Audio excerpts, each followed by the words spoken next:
I must be honest, I'm feeling completely broken at the moment.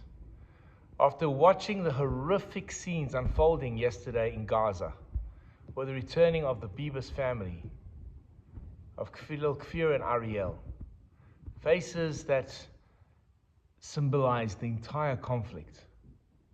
And then waking up this morning to read about the miracle of the buses that exploded prematurely and thus saving so many lives.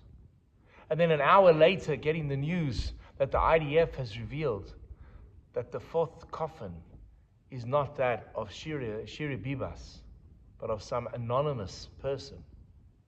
The Hamas has broken the deal again. I'm left bereft, left feeling so angry about this evil, so impotent about what we can do about this evil. And we're about to enter into Shabbat. So what do I say to my community at this time? How do we find our voices, our humanity, after witnessing this depravity?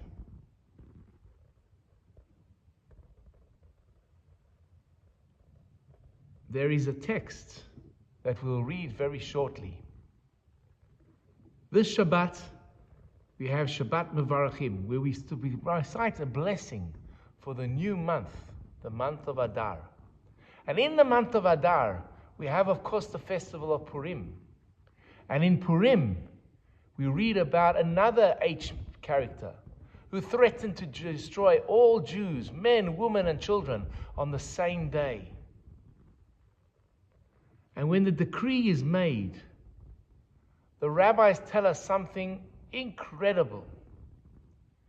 That Mordechai the Jew, when he hears of this decree, gathers the children and sits and learns Torah with them. And you ask yourself a question, how does that solve the problem of this evil decree of what Haman wishes to do to the Jewish people? You sit and you're learning with kids. You're teaching them Torah stories. How does this impact? How does this work? Two things. Number one, it's faith in the future. That no matter what is happening, I will continue to teach children. But this morning, I found and experienced something else. I was sitting with the preschool children at our school. I saw their beautiful faces, the joy of Rabbi Lewin coming to teach them, and the pain that I've had carrying in my heart for a few moments disappeared. Here I was surrounded with joy, happiness, enthusiasm, love of life, not a care in the world. And it just helped to ground me that there is still joy to be found in this world. And I walked out uplifted that I can continue. And in the Purim story, that's what Mordechai did. He went to the school, he sat with the children, he became inspired, he saw their faces, and that's what motivated him, inspired him to continue the struggle, to fight the fight.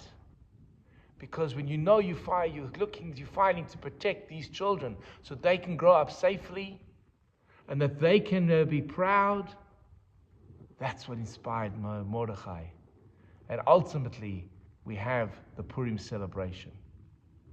So in this difficult hour, let us connect with our children. Every one of us who has children and grandchildren, let's give them time this Shabbat. Let's hug our kids this Shabbat. Let's show them that they are protected. But more importantly, with them hugging you, may they give you comfort from the scenes that we have seen. And may we use their love to gird us in this continued battle against this evil that we are facing. We pray for the hostages. We pray for their families. We pray for our soldiers. We pray for Israel. And we pray for the world. Because what we saw yesterday is a vision of the world that none of us would want to live in. So let us use the Shabbat to hug our children, be inspired by them, by their innocence and their beauty. And let us use that to gird ourselves in this battle.